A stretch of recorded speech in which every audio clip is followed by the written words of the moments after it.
Hello and welcome. You're on to Africa Business Radio, and it's time for another really interesting conversation. You know, whenever you hear my voice and of course some of the other amazing voices on this podcast platform, you know it's time for you to probably take out your jotters and write down something interesting, because we bring in the best personalities to come say hi. When it comes to news and insights on doing business in Africa, we're all about that. But we're also interested in finding out what the young people are interested in and what they're going to be doing with newfound fame. Speaking of newfound fame, we have in the studio with us today Michael Chukwuebuka Ngene, aka Sensei Michael. Now, he's a Nigerian-American songwriter, vocalist, producer. He has a wide range of musical expressions, including hip-hop, R&B, Afro-Beats, and so much more. He was also born in Lagos, ingrained in Satellite Town, and before moving to America by the age of 12, Sensei Michael took interest in music at a really early age. Eventually, because of all the influences from the likes of Michael Jackson, Fela Kuti, Bob Marley, Kenny G, Earl Klugh, Jimmy Cliff, all of those influences helped him when he was introduced to them by his father. Now, it's really interesting that he got the opportunity when he came back into Nigeria in 2020 to be part of the next season of Big Brother Nigeria. I'm talking about season 6. The tagline for season 6 is Shine Your Eye. And he has indeed taken advantage of that opportunity. Sensei Michael, welcome to the studio. Thank you very much for having me. All right. So from your profile, you know, it's really obvious that you had this amazing background, especially in music, you know, but then, hey, music hasn't been the most friendly of industries to everybody. Sure. But you need to talk to us about what music means to you. Music means a lot to me, man. Music is a foundational piece of my life. You know, the rest of my life is built off of music. You understand? My dad was a big time connoisseur of music. The house was never really quiet, especially his bedroom. He always had the best vibes in his room, man. Just ambient lights. It was always chilly. It was always cold. Music was always playing. So growing up as a young boy, I was always hearing melodies. You know, I was studying music without realizing I was studying music. Like the theory of music, the composition of music, the structuring of music, which eventually helped me out in my journey towards creating music, because I eventually became a sound engineer, not just a vocalist, you know. So I put down the vocals, I make the beats, and I also arrange it and mix and master it. All right. And that came from, I believe it came subconsciously from my upbringing with music, for sure. So let's talk a bit about the mixing, the mastering, the producing of music. When did all that start? At what age did you take that seriously? I started to take it loosely. It started when my age was in single digits. So I took interest in the piano from church. Okay. So my mom used to sit with the regular congregation, and then my dad used to sit with the choir. Okay. So we had two different vibes when we went to church. If you want to be quote unquote bored, then you go sit with mom. If you want to like be thrilled, you go sit with dad, because every time I used to sit with my dad, I would just see the guitar, I'll see the piano, I'll see all these different instruments. But the one that caught my eye was the piano. So I showed interest. So then he started helping me. He brought a piano, you know, just bought a keyboard, just let me, you know, just touch, play around with the sound. It was very interactive. So I got very immersed into the piano. And then eventually in primary school, in Satellite Town actually, I was a part of the band and the choir. So I started playing the kick drum, you know, the do-doom, doom, do-do-doom, doom. I was playing that, and then I accompanied that with playing keys. Eventually, I didn't realize I was training myself to be a producer later on in life. I didn't realize it, but that was exactly what I was doing. So then when it came time to make beats, the reason why I started making my own beats was out of necessity, because a lot of producers, they just weren't reliable. Connect with you? No, they just weren't reliable. Like if I asked for a beat on Monday, I might not get it till like 2 weeks later, you understand? And that kind of kills creativity. So I took responsibility. That's a key part. I sat myself down and asked myself, like, what can I do to progress? And then it dawned on me, like, wait, I've been playing the piano loosely, and I've also been playing drums. That's pretty much a beat. If you have the drums and the melody, sure, that's the beat. You can use piano, guitar, sax, whatever, or a combination. But as long as you have a beat, a drum loop, and a melody, you have a song pretty much. All right. So that's when I started diving into that. That sounds amazing. Now, I have a feeling you've connected with different types of software. What software are you using right now? So for my beats, I use FL Studio. Okay. And then for my vocals, I use Mixcraft. Okay. Yeah. All right. So when you were abroad, did you ever get the opportunity to work on things with other musicians or artists and producers abroad? No, because I was the quote unquote struggling musician. Okay. But I always knew there was a plan. I thoroughly believe in myself. Because last, let me just believe in myself and nothing ever happens, as opposed to not believing in myself and nothing happening. You understand? But there is one producer that I briefly worked with, which is Jay Sleek, legendary producer. He's not going to admit it, but it's part of his greatness. Very humble guy, but he's a heavyweight. We linked up in Dallas, Texas, just randomly. And, it's just the energy. Like, he liked my energy and I like his energy. And we started working. All right, so let's bring it home, kind of. There's a lot of philosophy to you. Even when you were in the house, there were quite a few times you seemed to have a certain level of control over yourself. Now, have you decided to put any messages in your music? Yeah, definitely. Okay. So I've been growing really fast as an artist. At first, it was just exploring my sound. But now I have control of my sound, so now the next transition is to have control of my message. Okay. You understand what I'm saying? So my music is becoming quite sophisticated. A lot of live instrumentation, and you guys will hear it very soon, very soon. Okay. So with that, I've been considering, what am I actually talking about with music? And that's leading me to the path of speaking to the youth. So I speak a lot about confidence, because I believe confidence is the root of success, honestly. Okay. Confidence is divine. Confidence is actually divine. Because when you think about it, if someone is ready, if they're prepared, they've been training, they're skilled, you don't even have to worry about that. But then when it's game time, they choke. What does the training do for them? Nothing. Okay. None of that. So, but on the flip side, if someone hasn't really been training that much, but they kind of have an idea of what to do, and they have all the confidence in the world, chances are that person is going to do some amazing things when it's time to perform. So that makes me think, like, what is confidence? Confidence is divine.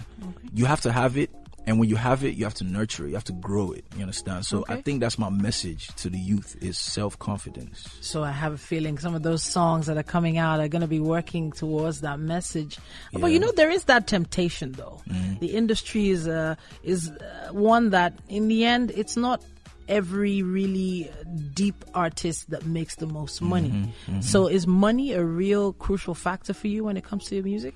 Not at all. And I believe I've proven that so far. So I've been making original music, for about 2015. So like 6 years. Okay. And I think in total, I've made about $1,000. Okay. So $1,000 in 6 years is not a good. So thank God I've been able to eat somewhere else. But it's not about me. It's not about money for me with music. I know that sounds like, oh yeah, he's supposed to say that. Yeah. But truly, I know the money will come, and that's part of the confidence. I have confidence in myself. The same way I knew. I'll give you an insight. Yeah. Okay. When I moved back to Nigeria in December 2020, I told my brother that within a year of moving back, we're gonna blow. Now look. All right. It hasn't been a year. December will be a year that I've been back since I was 12. Wow. Yeah. So I always knew, man. I don't know if it's an insight or if it's me creating my reality through confidence, but I know it works. But don't you feel like there might be a disconnect from the Nigeria you used to know and the Nigeria that is today? Sure. Trying to connect with the new audience. How do you plan to work on that? I'll be a sponge. Okay. I'll be a sponge. I'm not going to come in here and think I know what's going on. I'm from here, but I've been away for a long time. Yeah. So even though I'm from here, I'm still going to respect myself and comport myself enough to kind of step to the side a little bit and observe.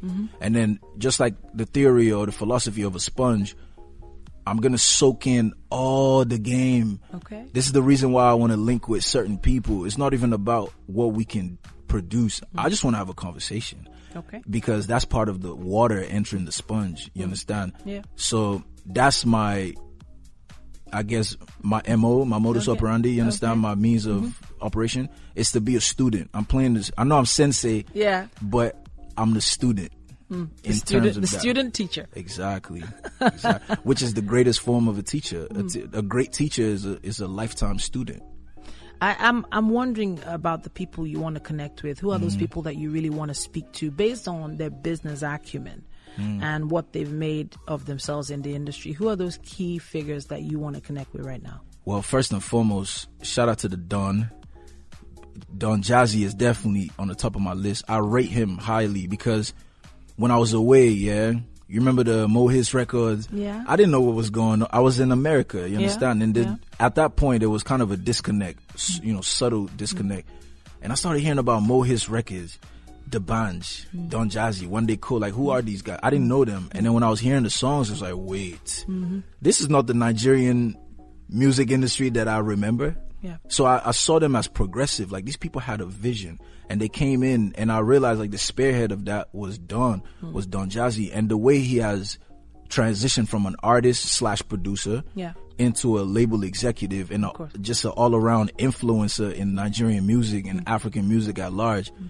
He's literally living what I want to live. Okay. Like, he's literally living the path that I'm on as well. So I look at him as a beacon of light on my path. Okay. So he's way down there, but I could see him. I could see that light.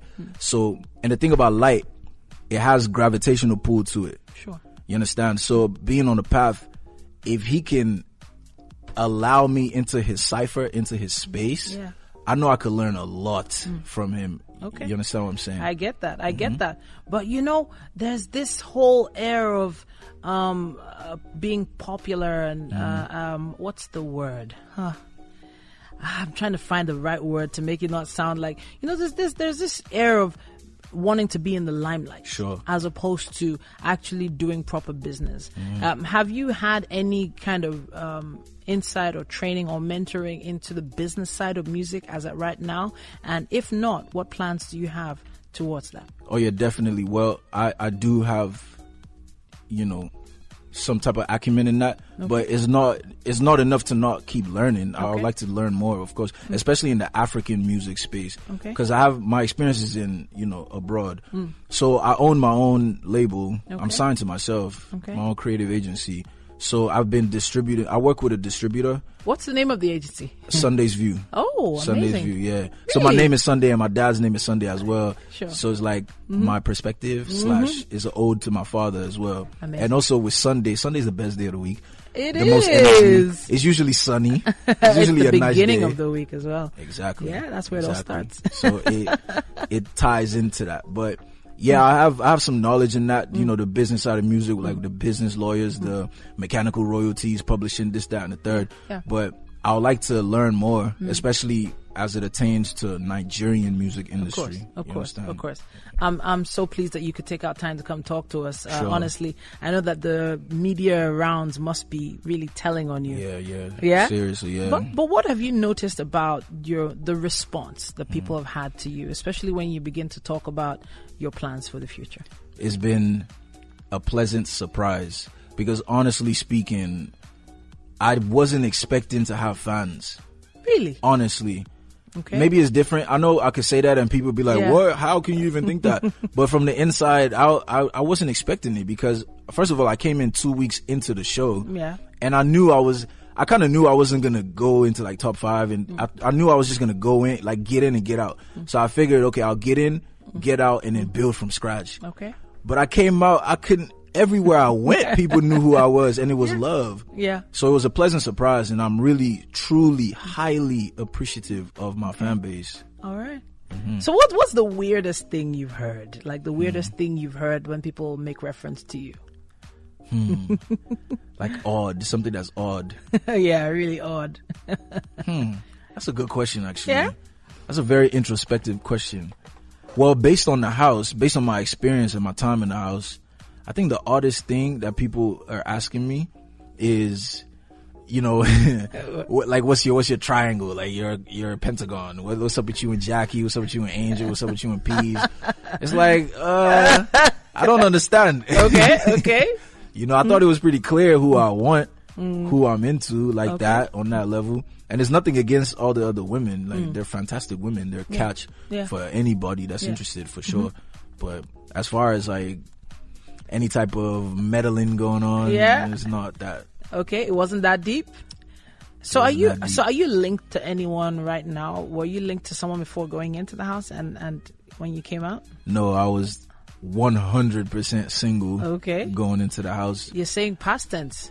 Does that mean? Well, I guess I'm still single to a certain extent. Okay. But I'm not totally single because I do have an interest. I have someone that I'm interested in. Okay. And I'm like actively pursuing, you could say. So I guess I'm single, but I'm kind of not. Okay. It's a weird space. You're not exactly sure here. Not sure exactly. Okay. And like I said before, you know, we're loading. Like, we're exploring things. All right then. It may or may not pan out. I don't know. I honestly don't know. And the only thing I want to do is be honest and transparent. You understand? So whatever conclusion is derived, I know I can live with it because I was actually sincere in my approach. All right then. Talking about sincerity, you need to be as sincere as possible about this one. How have you been able to manage the female fan base? Because I can only imagine what your DM looks like right now. What does it look like, and how have you been able to manage it? It looks like a party. It looks like a crowded party. Okay. But no, it's good. To be honest, I was prepared for it. Okay. Because obviously I haven't been dealing with it on this scale, but I have been dealing with it all my life. I've always been like a centerpiece for a lot of women to be attracted to. Seriously. All right. From kindergarten, from like, oh, he's so cute. Because I was a cute baby. You know what I'm saying? I was a cute baby that became a fine man. You understand? So you can imagine, like, as I go through life, whether it's, I like the way he talks, or I like his look, I like his hair, I like there's always something that they like. Yeah. So I'm a naturally cool guy. Okay. Cool in the sense of I'm just chill. I'm very, very, very, you know, I do things on purpose. Okay. I'm not really out there like that. And that also plays into my female attraction because a lot of women love that, like, cool, calm, and collected guy that's also good looking and, you know, has talent. Sure. But yes, to answer your question, I've been dealing with it, so I know what I'm doing. But obviously, this is a different terrain. It's a larger scale. Huge. All over the world, man. Oh my goodness. There's women literally all over the world. Oh, wow. Like the flags that they drop, like when they say what's up, like so many different countries. It's amazing, actually. I appreciate them. All right. I'm pleased that you're taking it in your stride. Yeah. And you're not letting it overwhelm you. No, not at all. Okay. Because you did show a large amount of self-control in the house. And this question must have come up quite a few times in other interviews. I know you probably did have a focus, you know, a mindset when you went into the house that, you know, you're coming in here for a reason. But then when you get, what's the word? Encapsulated in a house with some amazing, beautiful women like that, and you actually say, stop playing with me. Stop playing with me. Yeah. That line is going to follow you around for quite a bit. Forever. So what was the mindset behind that? And I know a lot of guys are like, yeah, my guy, but you had to have a solid reason for doing that. Yeah, it's just discipline. I like to challenge myself. Okay. I enjoy it. Like, you know, resisting temptation is a game I like to play just to test myself, because every time temptation is resisted, growth prevails. You will grow very, very quickly by engaging in those type of exercises. But in the house, I had a focus. I honestly had a focus. The focus was to just explore myself and explore my new surroundings, because I'm dealing with strangers. I'm dealing with an enclosed space. So I knew key points of growth would be like, you know, character development, like patience, multitasking, you know, being a people person, being able to deal with different, you know, characteristics in people. So I was focused more on that and also focused on the task. So you see, in a month, I won a lot, yeah? Yeah, you did. It's not by fluke because it's by discipline. My focus was on that. My focus wasn't on the women. Okay. Even though some people may be like, oh, yeah, right, that's a lie because you were on Jackie. That's different. I saw someone I was interested in beyond the house. Okay. So obviously I'm going to let that be known immediately because that's just part of my character trait. But as far as being loose with the women, it was never that, because my focus, if I was loose with the women, I probably wouldn't have won as much money, honestly, because I wouldn't have been focused on the task at all. And you think that's something that's challenging a lot of the guys there right now? Of course, but it's normal. It's biology. It's not really their fault, honestly, but that's where you have to like override biology to a certain extent. Like, look at Angel. She's a beautiful woman. Like, if she wants to seduce you, as long as you're heterosexual, you most likely will fall. You understand? Like, she's. But you stood your ground. I'm a different breed. Okay, all right, amen to that. So you did win quite a lot of the tasks, and you made quite a bit of change in there. Did you expect to make that amount of money? I did, actually. Funny enough, yeah, I did, because I knew I was going to take the task very serious, and I have self-confidence. I believe in myself. If I put my mind to something, it doesn't matter if I have experience in it or not. I'm very malleable. You could teach me something and I'll pick it up very quickly, especially if you show me as opposed to telling me. So I have that ability to my advantage. So I knew having that ability to learn that quickly and also having confidence in your ability, it's a recipe for win. You understand? Okay. So where are you from exactly originally? My roots are in Enugu State. Okay. And I was born and raised in Lagos. All right. Yeah. So when you get the opportunity to go back to Enugu, what are the things you hope to do when you get there? I would love to work with the government, for sure, with the government bodies. Okay. I would love to be a youth ambassador. Okay. I think I could contribute positively into the lives of the youth in Enugu State, for sure. Okay. You know, I just want to be like a beacon of light for my people, man, because I'm actually from there, from the land. Okay. And also the fact that, I haven't been there much. Okay. In my 29 years of life, I've probably only visited like 5 different times, to be completely honest. Okay. But even at that, you would expect me to not even know where Enugu State is on the map. Yeah. But I'm very aware of who I am. I'm very aware of my bloodline. I'm very aware of my ethnicity. So even though I was gone for a while, I never forgot home. You understand? So I would love to go back home and impact home. Okay. Yeah. All right, then. I can't wait for that to happen. There are some other artists that are from that state. Yes. Yeah, like Fino, yes, right? Yes. Have you ever thought of working on something with him? Yes, of course. Okay. Shout out to Fino. I would love to work with you. Then I think there was another, there are quite a few other housemates from the East that they've done their thing. They've made a lot of impact in the East over the years. And I'm so pleased to hear that you're interested in doing that as well. All right, then hopefully there's someone listening right now that's going to make that happen. All right, so it's obviously been a long road, but the journey continues. Yes. So what's in the nearest future? What are you doing right now? New music. Okay. New music coming very, very soon. Okay. New bangers. And also with music, so my main focus is music. I have a lot of layers to me, of course. I'm definitely going to be, delving into business ventures, as well as the business side of music, and also merchandise. Okay. With the hats and the shirts and things like that. But for now, it's going to be the music, to establish myself as an artist. You understand? To actually show the people what I do, and then from there, showing the people what I do, and then from there establishing Sunday's View. Sunday's View. You understand? I really love the name. I really love the name of that. It's a label. It's a full-on label. It's a creative agency. A creative agency. Yes, yes. All right. So merchandise, music, and much more. Yeah. All right. Thank you so much for coming to talk to us today. Thank you for having me. All right then. So I have a feeling you have a few shout-outs to give. Oh, big shout out. First and foremost, big shout out to the Samurais. You understand? Much love was guanin. Stop playing with me.